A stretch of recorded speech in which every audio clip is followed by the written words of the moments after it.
Olá, seja bem-vindo a mais um programa Nossa Coluna Podcast. Hoje a gente tem um convidado especial, um convidado chegado, porque é da especialidade, é um ortopedista. Tudo bem, Gi? Tudo ótimo, Zé. E você? Tô bem. Também? Ansioso por esse papo de hoje. Eu também. Apresenta pra gente o nosso convidado. Vamos lá. É o Dr. Ricardo Malozzi. Ele é ortopedista, especialista em quadril. E ele faz parte do grupo do quadril no esporte do SET, da Escola Paulista de Medicina. Tudo bem, doutor Ricardo? Tudo ótimo, é isso aí. Então tá Muito bom. legal, um prazer também estar aqui com vocês nesse projeto novo aí que é o Nossa Coluna. Acho que tudo que a gente traz com qualidade para informar paciente, informar outros colegas de outras especialidades, está sendo bem-vindo aí. Esse projeto de vocês tem tudo para ser um sucesso grande, com certeza. Excelente. Primeira pergunta que eu quero começar. Qual é o carro-chefe do seu consultório? Qual é a queixa mais procurada hoje quando você atende um paciente no teu ambulatório? Dor lombar. Não, tô brincando. Aqui como ortopedista, a gente, acho que 90% das queixas de consultório são dores lombares, né? Mas não, aí quando a gente foca em quadril, são as dores anteriores do quadril. Então, a dor muito mais característica de uma artrose no quadril, né? É claro que o paciente que tem artrose no quadril é um paciente que às vezes demora um pouco para chegar e conseguir localizar realmente essa dor do quadril. Então, normalmente é o paciente que passa com um especialista em coluna, e ele passa com o cara do coluna e fala, pô, tô com uma dor, essa dor está aqui atrás no bumbum, às vezes ela vem para frente, não sei se a dor é no joelho, porque são áreas que já são menos desmistificadas ou mais conhecidas. Então, o cara acha que tem um problema de coluna ou acha que tem um problema no joelho. O quadril ele fica um pouco naquela intersecção do paciente procurar. Né? Então, eu acho que ele demora um pouquinho mais para falar assim, não, essa dor é do quadril, ele localizar o quadril. Então, ele passa um pouco, dá uma volta, às vezes, nas subespecialidades da ortopedia até realmente chegar no quadril. E basicamente assim, então a gente está falando que o quadril está nesse meio caminho.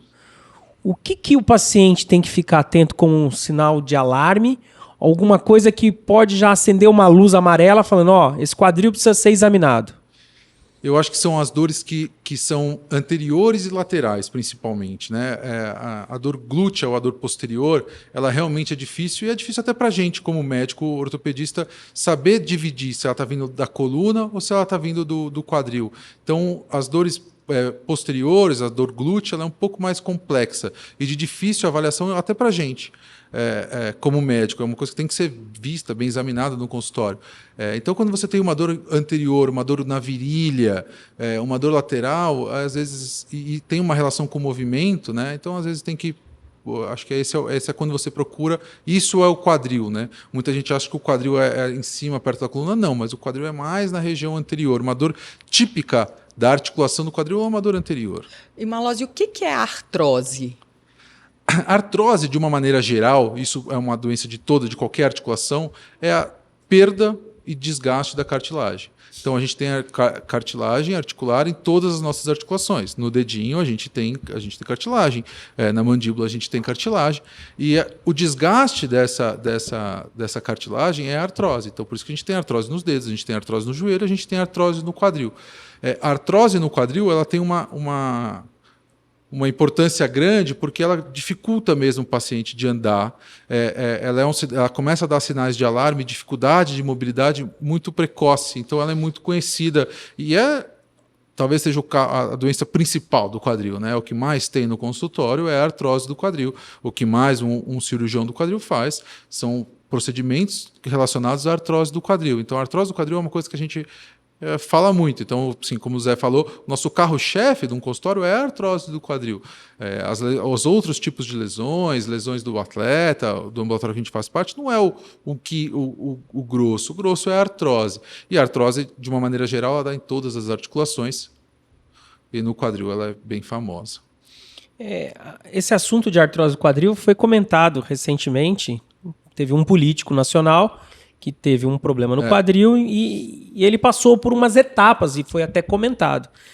Vamos traçar aqui hoje um raciocínio bem claro para o paciente que está em casa.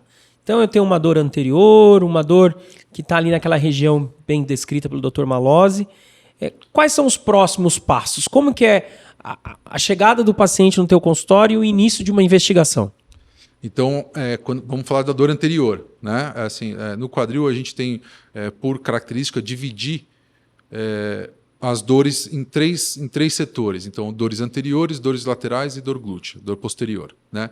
Então, quando a gente fala de artrose, a gente está falando mais de dor anterior, certo? Então, o paciente que chega com uma dor anterior no consultório, a gente tem que examinar fazer um exame clínico bem feito e entender que aquilo está relacionado com o movimento. E aí separar o que pode ser. Então, se pode ser uma artrose, um desgaste articular, uma dor propriamente articular, se isso está relacionado a alguma coisa muscular ou tendínea, ou se está relacionado propriamente à pele. O quadril ele é uma articulação que ela deve, assim, de maneira geral, todas as outras, mas assim, vamos falar do quadril. Ele deve ser estudado por camadas, né? Tem médico que gosta de estudar essas camadas de dentro para fora, então lá da articulação, lá da parte óssea para fora até chegar na pele, e tem gente que gosta de, quando está examinando e estudando, da pele para dentro da articulação do quadril. Então, examinando, então no exame físico, diminuição de mobilidade nos fala muito mais a favor de alguma patologia articular. Dores palpáveis falam mais a favor de patologias musculares ou músculos tendíneos, entendeu? A história do paciente, eu tenho essa dor há 3, 4 meses, isso vem me arrastando e agora eu estou tendo dificuldade para entrar no carro. Então, isso fala a favor de uma doença degenerativa que é mais a artrose. Não, eu tive um trauma jogando futebol, estava jogando futebol, fui dar um chute, senti uma fisgada na coxa, nessa região anterior do quadril. Então, isso fala muito mais a favor de alguma lesão tendínea, né? E ela acomete um lado só, acomete os dois lados? Quando a gente fala de artrose, artrose a gente divide por classificação, então de primária ou secundária. Então a artrose primária, ela não tem uma predileção por lado, mas comumente ela ataca os dois lados, né? A artrose secundária, e aí a secundária a doenças, então o paciente que tem um trauma, então uma artrose pós-traumática, normalmente ela é unilateral, então ela está só de um lado. Então depende da origem da doença, mas a artrose primária, normalmente é aquela que ataca o paciente mais idoso, e você pensando no Lula lá, que foi o último paciente famoso que teve artrose, provavelmente ele deve ter uma artrose bilateral, porque ele tem acredito, né, não vi os exames dele, eu acredito que ele tem uma artrose primária, que tem a ver com desgaste, com a idade, até pela idade dele. Então, ele tem uma artrose bilateral, um lado pior do que o outro, isso é muito comum, o lado que você mais usa, então ele costuma ser mais doloroso, então ele tem um lado mais doloroso, e ele optou por tratar primeiro esse lado que dói mais. Você também perguntou e falou do tratamento, né? Então, assim, eu acredito, tudo que a gente vai falar aqui em relação ao Lula são suposições, né? Eu não tratei ele, mas a gente entende que ele, pelas notícias, o que foi falado, de como seguiu o tratamento dele. Então, ele passou por todas as etapas. Então, quando você faz o diagnóstico no consultório de uma artrose de quadril, na idade dele, não precisa de muitos exames específicos. Então, um raio-x, basicamente, você já consegue suspeitar daquilo e já começa a tratar aquilo. Então, o tratamento inicial para artrose, cientificamente falando, que funciona é perda de peso e fisioterapia. Então, exercício para você fortalecer a musculatura e diminuir a sobrecarga naquela articulação. Passado isso, o Lula fez um outro tratamento que nem sempre se faz, que é controverso, que é infiltração e bloqueio articular. Então, ele fez isso, não é sempre que é feito, para todos os pacientes que deve ser feito, isso tem que ser individualizado para cada paciente, e ele fez isso. Por que ele fez, a gente não sabe dizer por que motivo ele fez, e depois ele seguiu o tratamento, que é o tratamento definitivo, que é a substituição, a artroplastia total de quadril. Então, ele substituiu aquela articulação doente por uma nova articulação protética. Por que é controverso o tratamento que ele fez? A infiltração? A infiltração ela é controversa, primeiro, porque não existe estudo científico contundente de que aquilo realmente funciona. Eu sei que falando isso nós vamos ter uma chuva de críticas, mas é a verdade. Que aquilo não é que ela funciona, que aqui ela vai tratar a artrose. Ela não vai tratar a artrose. Não existe nada que a gente coloque ou injete no nosso corpo que vai trazer aquela cartilagem. Então, quando eu falei que a artrose é uma doença da cartilagem, que a gente vai trazer aquela cartilagem de volta. A gente não vai trazer. A gente vai tratar o sintoma principal do nosso paciente, que é a dor. Que é a dor. Então, quando a gente faz uma infiltração articular e um bloqueio articular, a gente trata a dor do paciente, mas a gente não trata a causa do problema. Muitas vezes a gente faz essa infiltração e o paciente vai usar mais aquela articulação, pode aumentar o desgaste daquela articulação e dar dor. Então, às vezes, você submeteu um paciente a um procedimento que não vai adiantar em nada para ele. Então, assim, ele é um pouco controverso, mas ele deve ser individualizado, entendeu? Por exemplo, não vou supor, mais uma suposição, vamos supor que o presidente precisava cumprir uma agenda. Então, assim, presidente, agora o seu tratamento é fazer uma prótese de quadril, mas você precisa cumprir uma agenda. Pô, estou com muita dor, eu preciso viajar, eu preciso fazer isso. Não dá para eu parar a minha vida agora e fazer uma artroplastia total de quadril. O que eu posso fazer?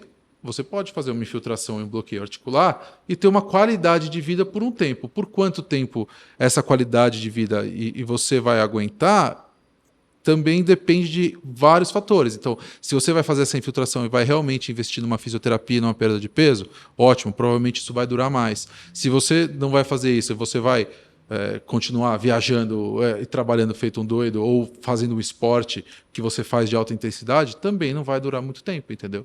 Então, ela é um pouco controversa e até porque não se sabe quanto tempo ela vai durar, entendeu? Mas tudo depende, né?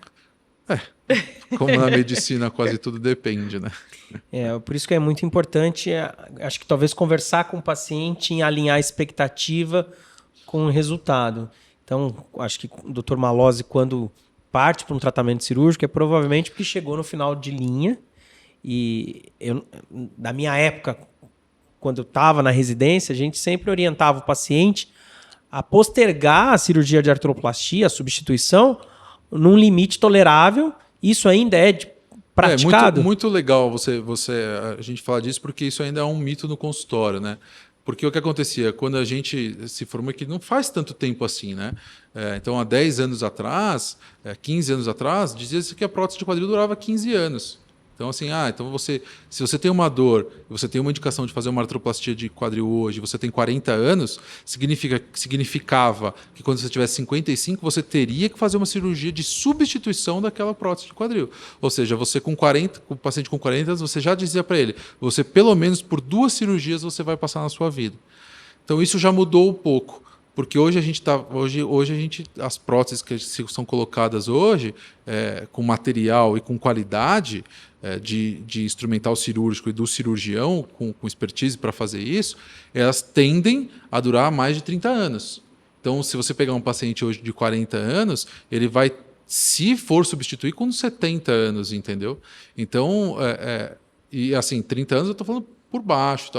Assim, a gente não tem nem um follow-up tão grande para poder dizer, dura 30, ou dura 10, ou dura 20, ou dura 40, ou dura 50. A gente não tem esse número de pacientes para dizer quanto tempo ela vai durar realmente, entendeu?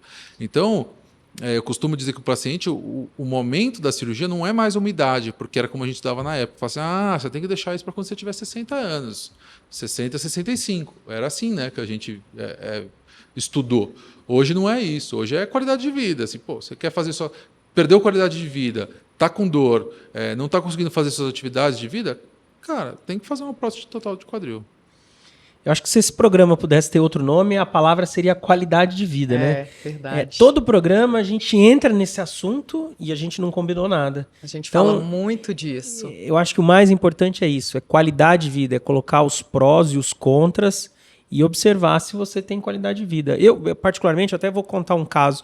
Eu tinha um colega que era cirurgião geral e ele dava plantão comigo num hospital e ele tinha uma doença do quadril e ele claudicava muito. Ele tinha muita dificuldade de se deslocar de uma sala de atendimento para uma sala de urgência. Claudicar é mancar. Mancar. Né? Ele tinha muita dificuldade e tal. E ele ia devagar, com dor. Ele tinha dificuldade para sentar, levantar. Então, ele estava sofrendo. E ele era um médico jovem, de 30 e poucos anos, 40 anos. E isso foi o que eu conversei com ele, tomando um pouco mais de liberdade e tal. Eu falei, você tem qualidade de vida? E aí ele abriu o jogo, ele falou, não. E esse era o medo dele. Ele falou, eu vou partir para uma cirurgia que a próxima tem complicações. Eu falei assim, poxa, mas se você já tentou de tudo e de fato é cirúrgico, a tua vida é agora. Exatamente. Tua vida não é daqui 10 anos. Você está perdendo, né, qualidade de todos os sentidos. Então, para quem está em casa, passe com o especialista, seja avaliado e avalie a sua qualidade de vida. A gente não está pregando cirurgia aqui, não é o objetivo do programa, mas a patologia, no fim da linha dela, é uma cirurgia. Quando a gente fala da cirurgia de quadril, já que a gente caminhou para esse lado, para quem está em casa, uma cirurgia primária, paciente em todas as condições, quais são os seus cuidados pré-operatório com relação a exames? Você comentou um pouquinho sobre o caso do presidente. Qual é seu tempo cirúrgico? Olha a pergunta como é extensa. E como é a sua reabilitação no pós-operatório? Tá, então vamos começar do começo. Então, o pré-operatório, né? O pré-operatório, ele começa quando você atende a primeira vez aquele paciente que você falou para ele, você tem uma artrose de quadril e o tratamento inicial para a artrose do quadril é fazer fisioterapia e perda de peso. Quando você fala isso para o paciente, você já está pensando na sua prótese, entendeu? Quando você fala para ele, hoje você precisa se tratar, porque no futuro você vai precisar de uma prótese, você já está tratando aquele futuro, se é que você vai estar envolvido com aquele caso mais para frente, mas você já está pensando nisso, porque um paciente com uma memória muscular e com um não sobrepeso que vai receber uma prótese de quadril, ele tem um pós-operatório e uma reabilitação muito superior a um paciente que não fez isso no pré-operatório. Então, o cuidado pré-operatório é principalmente esse. Então, é o paciente já começar a fazer alguma atividade fisioterápica para ganho de massa muscular para poder receber uma prótese de quadril, entendeu? Sem pensar em outras, e aí isso envolve outros tipos de terapias, que a gente pode envolver terapia com aumento de polivitamínico, aumento de ingestão de proteína, ganho de massa muscular. Isso entra numa terapia nutricional muito maior, que hoje a ortopedia está muito ligada a isso. Isso você estava falando agora de qualidade de vida, tem a ver com isso, mas basicamente é você tratar aquela pessoa que vai receber uma prótese. E ela tem que estar bem clinicamente e estável clinicamente, legal. E isso muda o nosso pós-operatório, né? Basicamente de exame, a gente tem o costume de pedir ressonância magnética para uma artrose de quadril, ou o paciente vem com ressonância magnética, mas não precisa. Uma radiografia simples ela é suficiente para fazer o diagnóstico e para fazer um planejamento inicial para uma prótese de quadril. Hoje a gente tem novas tecnologias, a gente tem a prótese robótica, a prótese navegada, e aí sim você precisa de uma tomografia para isso. Mas isso está assim, menos de 0,1% dos serviços médicos do nosso país inteiro, e acho que talvez 0,1% até de São Paulo mesmo, que é onde a gente tem alguns robôs. Então, e aí precisa de uma tomografia. Então, basicamente, o que a gente precisa é de uma radiografia simples, ela é suficiente. O intraoperatório dura em média 40 minutos. Assim. Então, a gente costuma falar na ortopedia de pele a pele. O que significa isso? Então, do momento que eu peguei o bisturi e fiz um corte, até o momento que eu dou o último ponto, fechando. Então, esse momento de pele a pele, ele dura em média 40 minutos. Então, não é muito extenso. É que tem a preparação do paciente, colocação em sala, abertura de material. Isso às vezes demora um pouco mais, chega até umas 2 horas que o paciente fica em sala cirúrgica.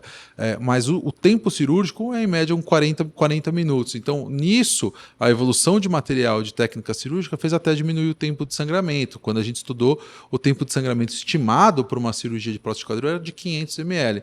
Então, você imagina, e para quem está em casa, que a gente tem 4,5 litros, mais ou menos, de sangue rolando no nosso corpo. A gente perdia 500 ml numa cirurgia de prótese de quadril. Hoje, isso já diminuiu muito com nova tecnologia e com a expertise do cirurgião e da técnica cirúrgica para fazer essa cirurgia. Então, esse é o intraoperatório. E o pós-operatório, como é que é feito? 24 horas, normalmente, ou no dia seguinte da cirurgia, o paciente já pode levantar e andar com o andador. Então, no dia seguinte, ele anda com o andador. Eu tenho por costume, isso não tem não precisa ser desta maneira, mas eu tenho de costume deixar o paciente apenas 24 horas internado. Então, no dia seguinte, ele andou com o andador, ele já vai embora para casa, com o curativo ainda da cirurgia. Só troca esse curativo na casa dele.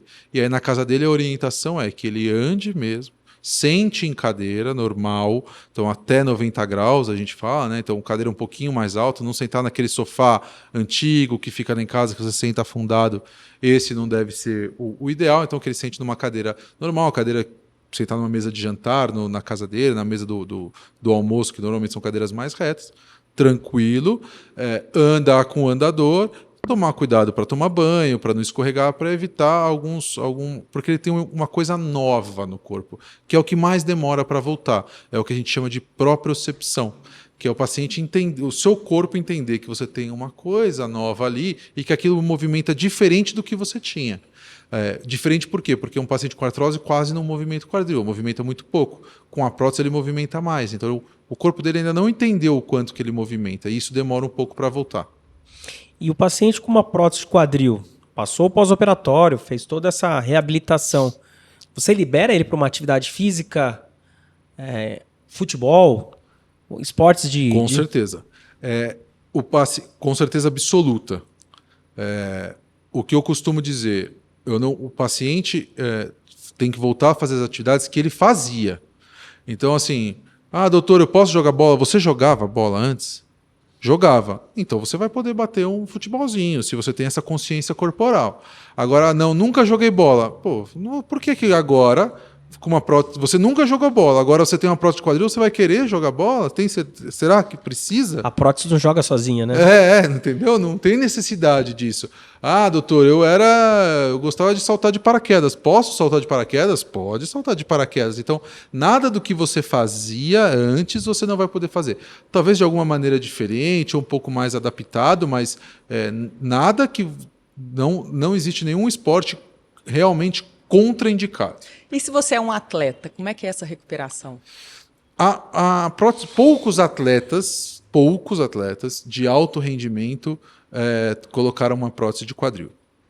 O mais famoso atleta que tem uma prótese de quadril é o Andy Murray, que realmente jogou em alto nível. Ele foi a semifinal de Wimbledon, né? A última, ou foi para a final, não tenho certeza, mas ele jogou realmente em alto nível com uma prótese de quadril. É muito específico, porque realmente nós temos muito poucos atletas de alto nível. O Andy Murray tem uma prótese específica, que é uma prótese que se chama resurfacing. Aqui no Brasil a gente não tem costume de fazer. Não é uma prótese que tem nem tanto estudo científico embasado para se fazer ela, entendeu? Ela é muito famosa na Inglaterra, da região, porque uma parte dela foi desenvolvida lá. E ela é ideal para pessoas jovens que vão ter um alto rendimento. O lance é que essa prótese ela tem uma duração menor. Aí tem que trocar. Assim, muito provavelmente o Ed Murray vai trocar essa prótese dele e talvez ele troque quando ele decidir realmente se aposentar. E ele chegou a ganhar depois que ele voltou? Cara, a gente pode dar uma pesquisada, eu não tenho certeza se ele ganhou o Wimbledon, mas eu acho que ele foi para semi ou final. Eu não tenho certeza que depois da... Mas, cara, só de você estar... Mas ele voltou a jogar em alto nível, Em alto nível. Né? Só de você estar em Wimbledon, você já está em alto nível, entendeu? Então, não, assim, acho que ganhar não tem só a ver com a prótese. Porque ele pôs uma prótese e ele não ganhou? Não é isso, entendeu? Você comentou sobre a substituição da prótese que a gente está falando do paciente com artrose. Mas, Gisele, existe paciente que tem artrose do quadril muito jovem, que é uma doença conhecida como a osteonecrose da cabeça femoral. O que é isso? A osteonecrose ela é um infarto ósseo. Assim como a gente pode ter um infarto do coração, que é o infarto do miocárdio, ela é um infarto ósseo. Então, a região da cabeça femoral, morre. Ela deixa de receber suprimento sanguíneo. Deixar de receber suprimento sanguíneo no osso, então no coração, a gente tem a morte daquele tecido muscular e aí a gente tem um infarto. No osso, a gente tem a morte daquele tecido ósseo e aí a gente tem uma substituição. Então, a gente não tem mais um tecido ósseo sadio. Então, com a mesma elasticidade que tem um tecido ósseo normal, a gente passa a ter uma região necrótica. Essa região necrótica passa a não suportar mais o nosso peso. Então, a nossa cabeça femoral, que é uma esfera, é algo redondo, por ter necrose, ela deixa de ser redonda, ela para de aguentar o peso do nosso corpo e ela não sendo mais redonda, ela evolui com desgaste articular também, com perda da cartilagem superior a esta região necrótica, entendeu? E aí, por conta disso, alguns pacientes mais jovens têm a necessidade de colocar uma prótese. Então, é a principal causa de prótese num paciente jovem é a osteonecrose femoral, que cresceu muito pós-Covid, né? Ela aumentou muito a incidência pós-Covid, e isso aconteceu por 2 motivos, basicamente. Primeiro, por conta mesmo do Covid, a doença causa um estado de hipercoagulabilidade, e isso aumenta a trombo de pequenos vasos. E o segundo é porque o uso abusivo de corticoide está muito relacionado à osteonecrose. Então, como tratamento do Covid, principalmente no começo, a pulsoterapia, então o uso de corticoides em altíssimas doses, era o tratamento para Covid. E isso, como sequela, traz a osteonecrose do quadril. E o que você sente? Que tipo de dor? Inicialmente, a osteonecrose tem esse problema, ela é dividida em 4 etapas, mas inicialmente você não sente nada. Então você não vai sentir nada, você vai começar a sentir uma dor no quadril, muito provavelmente já quando você tiver com esse quadril em artrose. É muito difícil você pegar o caso inicial, e a dor é uma dor inguinal, é uma dor na virilha, como uma artrose, mas assim, a primeira fase da doença não dói, a segunda fase que começa a doer, que é quando que você tem a necrose acontecendo, mas ela às vezes é passageira, então ela dura. Então um paciente que posterga, não gosta de procurar médico, não gosta de investigar, ele empurra aquela fase inicial, e aí quando ele vai ver, ele já está evoluindo para uma artrose e não tem mais muito o que fazer, a não ser uma prótese total, substituição da articulação. E de início até o raio-x engana. É mesmo. É uma doença... o cirurgião de quadril ele tem que estar muito atenado com a clínica para pensar na possibilidade. Explica para gente. E com esses fatores, né? Então, perguntar, então, se o paciente vem com uma dor, então, teve Covid, faz uso de corticoide, não só pelo Covid, mas outras doenças que usam corticoide, doenças respiratórias que usam corticoide. O osteonecrose também está relacionado com o uso abusivo com alcoolismo, o uso de drogas e o HIV. Então, tem que perguntar essas coisas para o paciente se acontece ou se aconteceu, para poder Identificar. E feito o diagnóstico, antes de ir para uma artroplastia, sem ter a destruição, existe uma possibilidade de tentar uma melhora? Existe uma possibilidade de tentar melhora. Essa possibilidade, cientificamente, também não é tão não é tão robusta a ciência, que seria fazer um procedimento de descompressão articular. Então, naquela região necrótica, a gente vai com uma broca ou com várias brocas fininhas e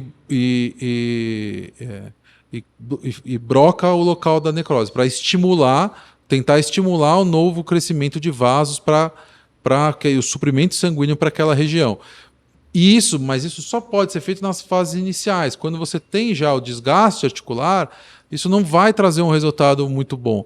Quando você tem grandes áreas necróticas, isso também não traz resultado. Normalmente, essa descompressão, ela traz mais um alívio de dor do que um tratamento realmente para a doença, entendeu? Então, ela tem que ser muito seletiva. Hoje, com o crescimento e evolução da medicina regenerativa, existe uma tendência de colocar células pluripotentes nessa região para estimular. Isso tem tido um bom resultado, os estudos estão vindo aí com um bom resultado disso, ainda crescente, não realmente dizendo que muda alguma coisa, mas o que parece que já comprovadamente muda é a sensação. Então, assim, o paciente melhora da dor nesse período inicial aí, até que ele evolua ou não para artrose do quadril.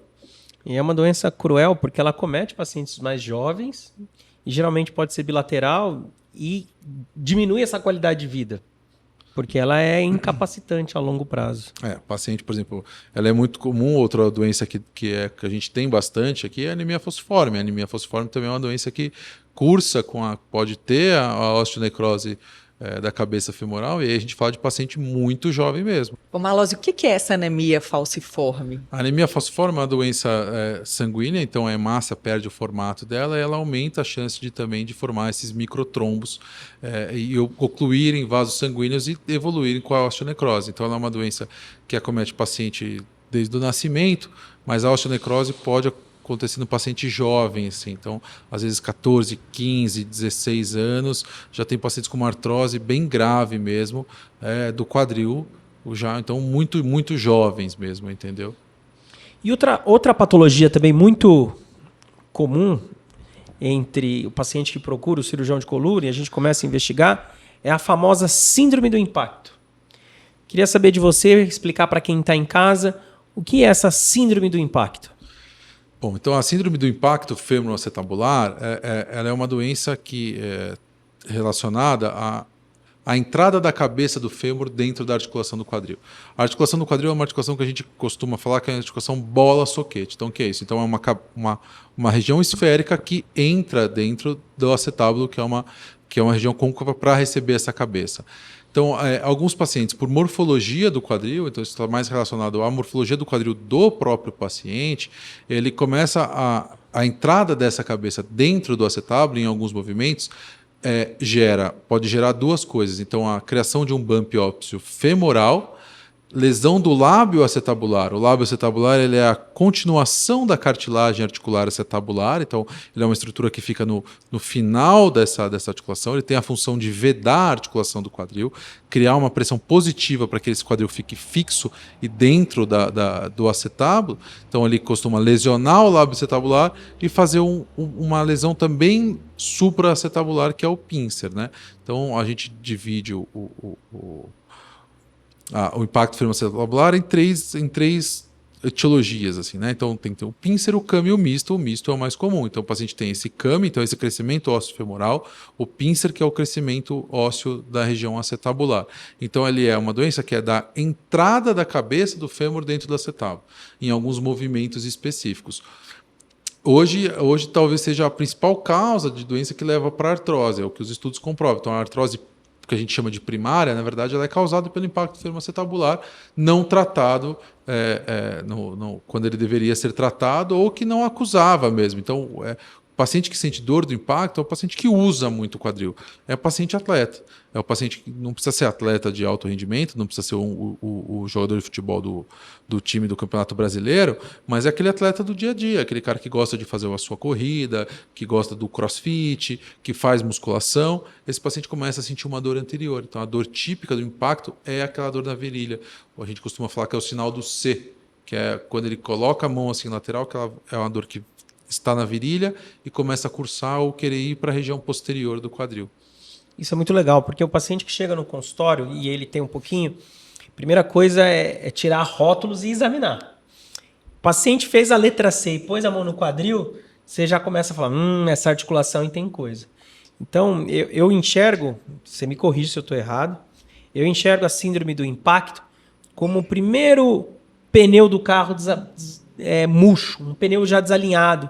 Então, ele vai começar a ter aquele desgaste inicial que, se não for corrigido, se não for balanceado esse pneu, ele vai levar um desgaste que é a artrose.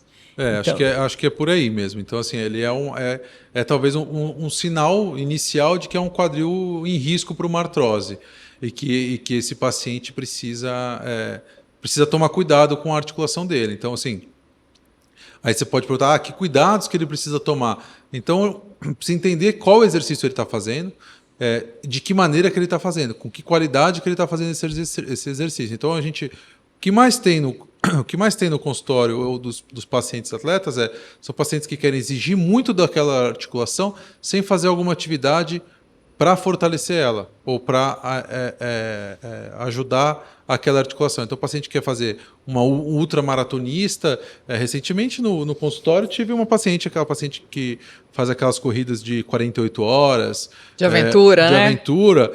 Mas você faz isso, tudo bem, mas e a musculação, como é que tá? Não faço musculação. Poxa, foi muito difícil, né? Você não fortalecer essa articulação, não fortalecer o seu abdômen, não fortalecer a sua musculatura glútea para poder aceitar toda essa carga que você traz. Então, basicamente é isso que você falou. Então, ele acusa uma dor ali, você fala, opa, esse cara a gente precisa corrigir alguma coisa aqui, entendeu? E aí, nos pacientes que não corrigem, que não, ou que a correção não é suficiente, pode vir a ser um caso cirúrgico, entendeu? Mas também aí um pouco diferente da prótese, né? Que é aquela prótese, a artrose do quadril, a gente vê no raio-x e fala, esse aqui é para prótese.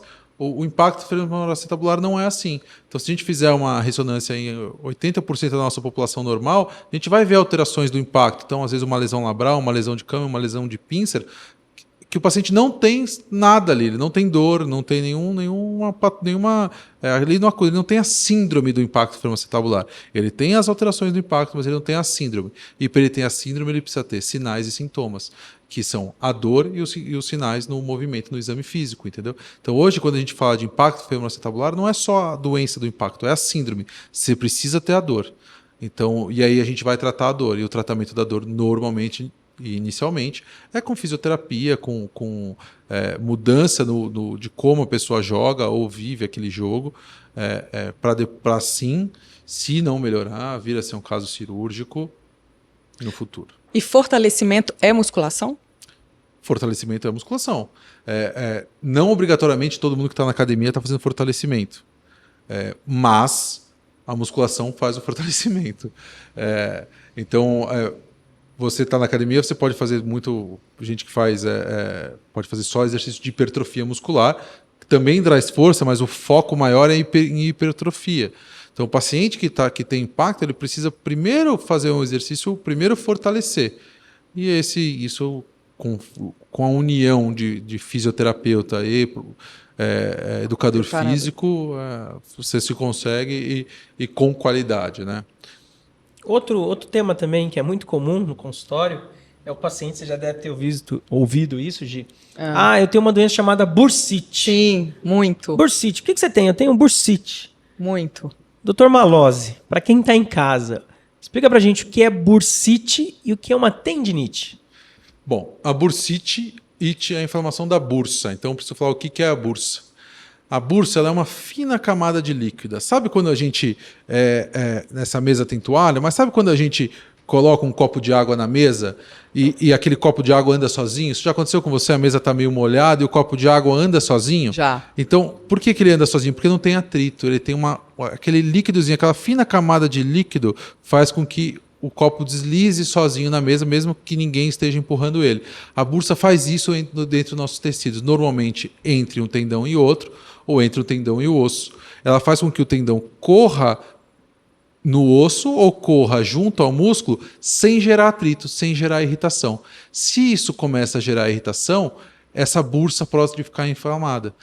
Ou, se for numa região tendínea, o próprio tendão pode ficar inflamado. E aí, o tendão inflamado é a tendinite. Então, quando a gente fala da bursite do quadril, muita gente gosta de usar o termo tendinobursite, porque é muito difícil você separar o paciente só tem bursite ou o paciente só tem tendinite. Quando a gente fala da tendinite do quadril do glúteo médio, que é a mais comum, ou ainda, o que hoje é mais famoso, é síndrome da dor trocantérica lateral. Então, é o conjunto de fatores que causam aquela dor lateral, que é a tendinite, a bursite ou o atrito daquela região, alguma compressão nervosa, alguma coisa assim, mas que causa dor lateral no quadril. E por que se mudou-se o nome ou tentou chamar dessa maneira? Porque o tratamento é basicamente o mesmo. E o tratamento consiste em alongar e fortalecer a musculatura glútea. Então, corrigir alguma alteração pélvica, de rotação pélvica, mas basicamente ganhar força glútea. Excelente. Você está vendo que o fortalecimento é a alma do negócio. É a alma em busca da palavra chamada qualidade de vida. E outro assunto também que é muito interessante, eu acho que isso talvez seja uma conversa muito legal para quem está em casa poder assimilar esse papo. São os pacientes idosos com relação à fratura do quadril. Quem é o vovô que vai cair em casa e vai fazer uma fratura do fêmur proximal? Vamos pegar um gancho da última questão. É o vovô que não tem força. É o vovô que não tem músculo. Que não fortaleceu. Que não fortaleceu. Quem não tem músculo tem uma tendência maior a ter a queda. E essa tendência à queda num osso já favorável ou osteopênico faz com que você possa ter as fraturas femorais. Que até um tempo atrás eram, nossa, ele quebrou o fêmur, o paciente morria de fratura de fêmur, né?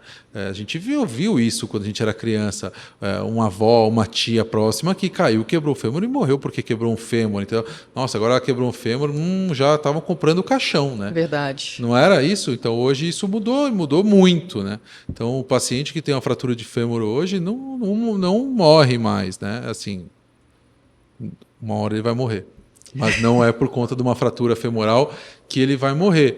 Então, A fratura do colo do fêmur, que é uma fratura, que é o local onde ocorre a fratura, normalmente já está relacionado à osteoporose, que é a falta de formação óssea, que pode estar relacionada também ao exercício físico, pode estar relacionado ao estado nutricional do próprio paciente, ou um problema dele de captação ou de formação óssea mesmo, entendeu? Então, basicamente, o paciente idoso ele precisa fazer exercício de fortalecimento para evitar uma queda, precisa fazer exercícios de uma caminhada para aumentar a formação óssea e precisa se alimentar adequadamente para ter cálcio, para ter a formação óssea no corpo dele. Então, quando a gente fala da fratura do idoso, a gente tem que primeiro pensar nesse idoso aí, né? Que ele precisa, o que ele precisa ganhar, como é que ele precisa fortalecer. E, passado isso, ocorrendo essa fratura, hoje a maioria dos hospitais que a gente costuma trabalhar, ou a gente está em São Paulo, que é uma grande cidade, você consegue fazer essa cirurgia de maneira rápida, com material adequado e devolver ele para as atividades dele, esse paciente, rapidamente. Esse é o segredo. Vários hospitais já têm protocolo de que 48 horas esse paciente. Então, do momento que você caiu e quebrou o fêmur, 48 horas depois você tem que estar de volta para sua casa. Entendeu? Então, para evitar várias patologias que o idoso pode ganhar no hospital e retornar ele à atividade o mais rápido possível, né? Afastando as causas primárias, metabólica, muscular, qual é o outro fator de risco? Assim, o ambiente que o idoso mora, existe alguma orientação? Muito. Hoje existe até empresas que cuidam, que fazem a arquitetura do idoso na sua casa. Então, se você tem um paciente idoso, ele pode contratar uma empresa que faz uma arquitetura para receber esse paciente idoso, que basicamente é retirar tapete, ou prender se você faz muita questão do tapete, é prender esse tapete no chão, não é só colocar aquele paninho embaixo, é realmente prender. Então, em chão de taco, martelar, parafusar um tapete no chão, e ter no banheiro apoios com barra, entendeu? Então, barra no banheiro, tanto para sentar quando você vai usar o vaso, como dentro do box, e tirar os tapetes também de dentro do banheiro, né? Então, esse basicamente é o cuidado. Mas o paciente idoso precisa e deve fazer musculação, desmistificar que a academia é o lugar do jovem que quer ficar forte e bolado, e, na verdade, a academia também e deve ser o lugar do idoso. Sim. E é interessante, né? Complementando o que o Malozzi falou, a fratura do idoso ela tem um período, ela é frequente durante o ano, mas no inverno ela é mais comum. O idoso tem uma tendência maior de fazer xixi à noite. Então ele não transpira tanto, então ele tem uma retenção maior. E esse vovô, ele levanta à noite e não quer incomodar ninguém na casa. Ele não quer acender a luz, porque não quer acordar o filho. Então ele levanta no escuro, sem enxergar, já tem aquele problema do labirinto, que ele já não tem uma coordenação de equilíbrio tão boa, e ele cai. E assim, eu já vivenciei em pronto-socorro, em ambulatório, fraturas quadril, coluna. Às vezes o paciente está sozinho em casa e quando ele cai, ele perde a capacidade de ficar em pé. E ele fica horas no chão. Exato. Ele fica horas no chão com dor até que um familiar consiga resgatá-lo. Então, assim, essas medidas também, hoje existem empresas que fazem monitorização com relógio. Eu oriento muito, assim, com esse negócio de luz, colocar luz de presença. Então, o paciente levantou... Ou de passagem, né? Luz de passagem no corredor também. No corredor. Câmeras, assim, isso é muito interessante. Colocar uma câmera em lugares estratégicos para você da família que já não consegue, talvez, estar presente o tempo todo, talvez acompanhar. Então, o vovô, ele cai. E a gente tem que fazer a profilaxia dessa queda antes mesmo de pensar nas outras causas metabólicas. E todo vovô que cai e faz uma fratura de fêmur, ele vai receber, no tratamento cirúrgico específico, uma prótese de quadril ou uma fixação? Como que funciona isso para quem está em casa? Bom, isso depende um pouco do local onde a fratura está. Então, pacientes podem ter a fratura no colo femoral, então que desloca a cabeça femoral. Pode ter uma fratura um pouco mais embaixo, que é uma fratura transtrocanteriana. As fraturas transtrocanterianas normalmente são tratadas com fixação. Uma haste de fixação, essa pode ser longa ou curta, depende muito da avaliação radiográfica, então trans ou subtrocantérica.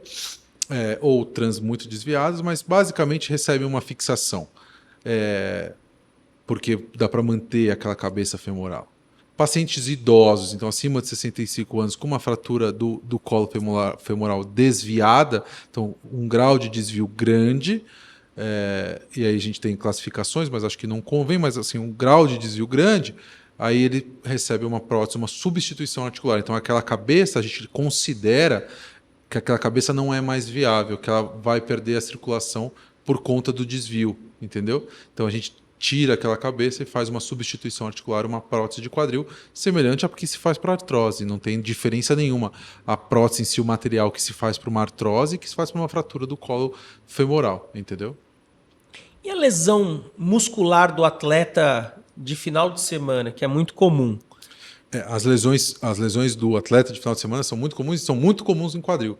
A lesão posterior talvez seja a lesão mais, talvez não, acho que é a lesão mais comum do atleta, que é a lesão posterior, de maneira geral, da coxa, não exatamente próxima ao quadril, né? Então a lesão, quando ela é próxima do quadril, então ela pode dar aquela dor posterior, que são os isquiotibiais, então a musculatura isquiotibial. Pode ter uma desinserção daquela região.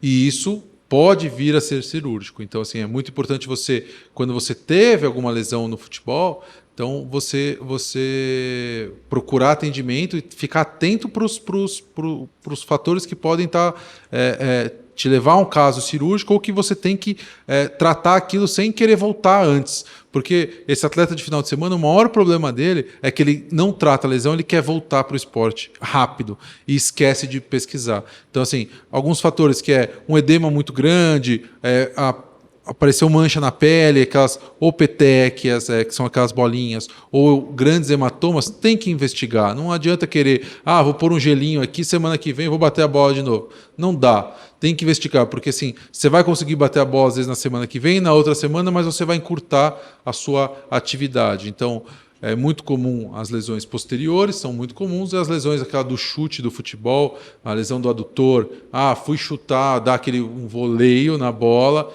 e senti um estalo. É extremamente comum. Ou fui chutar e chutei a perna, fui chutar e travar o chute, que é aquela contração excêntrica do músculo, é mais comum do reto femoral. Então, e acho que o mais importante que a gente tem que deixar de recado é: viu a lesão, sentiu, não insista, né? Então a gente vê muito isso hoje no futebol, né? Então os jogadores já sabem. Às vezes você fala assim, o jogador está saindo e falou que sentiu desconforto. O que é um desconforto? Ele já sabe que ele sentiu uma dor forte na coxa, ou na posterior, ou na perna, seja lá onde for, ele sentiu uma dor muito forte, ele não vai insistir, entendeu? Ele vai sair e vai se tratar, ele já tem essa orientação. Você vê, às vezes o cara sai e fala, parece que ele sentiu um desconforto. Esse desconforto provavelmente é uma lesão muscular inicial, que ele não vai transformar aquela lesão muscular grau 1, ele não vai ficar esperando dentro de campo para ela virar um grau 3. Ele substitui, fica afastado 2, 3 semanas e aí ele volta a jogar. É isso que o nosso atleta de final de semana não faz. É impressionante que no consultório, quando a gente pergunta, pratica atividade física, você tem hábito? Fala, eu faço atividade física. O que você faz? Eu jogo um futebol de final de semana. Todo final de semana. Todo final de semana. E o engraçado é que isso... um beach tennis. Agora a fama é o beach tennis. Aí eu pergunto, como é que é seu aquecimento antes do jogo? Doutor, eu dou aqueles 2 pulinhos para lá, 2 pulinhos para cá, pego o colete e estou pronto. Então, essa concepção é onde mora o risco. O futebol é ruim... Aí é um assunto super vasto. O futebol é um esporte de alta performance, que trabalha muita rotação, trabalha um grupo muscular muito grande, e ele exige que o corpo tenha um balanço muito legal, muito, muito equilibrado. E é isso que a gente não vê do paciente de final de semana. Então o futebol ele é super interessante, mas com muita cautela. E o beach tennis agora a gente não pode, a gente tá toda hora falando de qualidade de vida e defendendo a atividade física, né? Então eu não tenho o costume de falar, o futebol de final de semana não é atividade física. Lógico que é. Então, assim, nunca deixe. Se você só faz o futebol aos sábados, não vai parar com isso, pelo amor de Deus, porque já é a única coisa que você faz. Mas você precisa melhorar. Mas precisa ter uma regularidade maior. Não é porque você faz uma vez a cada 15 dias que é uma atividade física regular, entendeu? E aquela fisgadinha na virilha? Então, essa fisgadinha da virilha relacionada ao esporte, no momento do esporte, normalmente ela é uma lesão tendínea e normalmente é a lesão dos adutores, né? Essa lesão, essa dor constante aí pode ser algumas outras patologias, né? Mas aquela fisgada relacionada ao chute, normalmente ela é uma lesão muscular e lesão de adutor. Então, assim, é aquilo que eu falei. As lesões musculares elas estão relacionadas a esse tipo de trauma. É você sentir que bateu, que chutou contra, então uma contração excêntrica. Então, você chutou contra um objeto parado, um objeto estático. Então, aí você pode ter uma lesão muscular. Existe aí um pouco mais para o lado da ciência, chama critérios, acordos de Doha.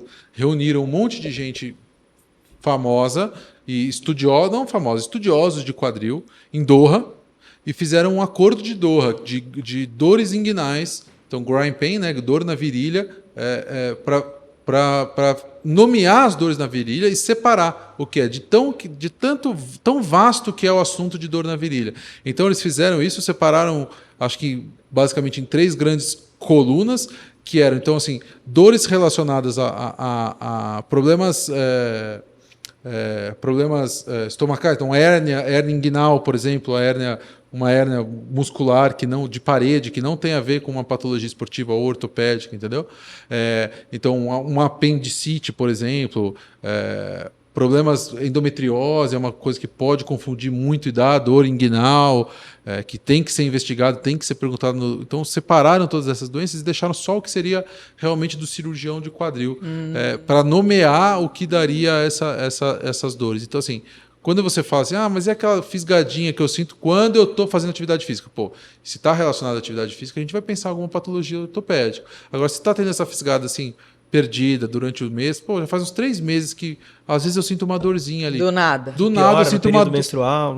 Piora quando você está menstruado? Você já reparou? Não, doutor, acho que não tem nenhuma relação. Então vamos fazer o seguinte, eu vou pedir uns exames aqui, mas eu quero que você repare. Anota o dia que você está sentindo essa dor para mim.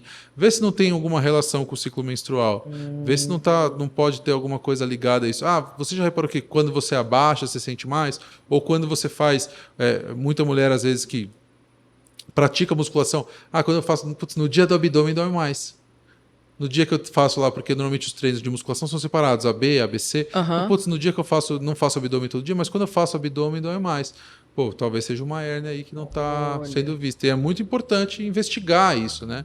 A gente lá no ambulatório nosso do atleta, a gente investiga o exame físico e quando qualquer dúvida, se um de nós ali examinou, achou que pode ser, tem que fazer exame diagnóstico, que um ultrassom bem feito já é suficiente. Legal. Sempre fazer investigação clínica, nunca rotular, passar com o especialista é fundamental. Doutor Ricardo Malozzi, sua presença aqui, o papo é muito legal, eu acho que a gente tem muita confluência entre coluna e quadril, então nossa coluna, primeiro agradece muito sua presença.